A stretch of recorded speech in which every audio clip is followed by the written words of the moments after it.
welcome to Weather News Planet Plus TV. Today the largest earthquake in the Hawaii, United States.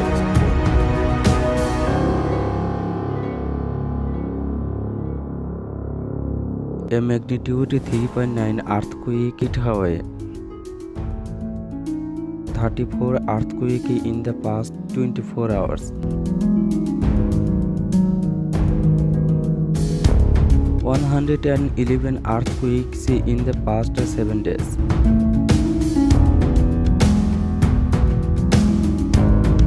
385 earthquakes in the past 30 days.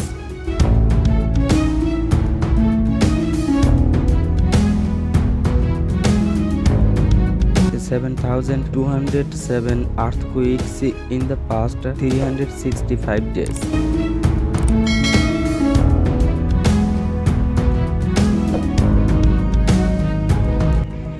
Thousands of earthquakes occur every year in the state of Hawaii. They are caused by eruptive processes with the active volcanoes or by deep structural adjustments due to the weight of the islands on underlying crust.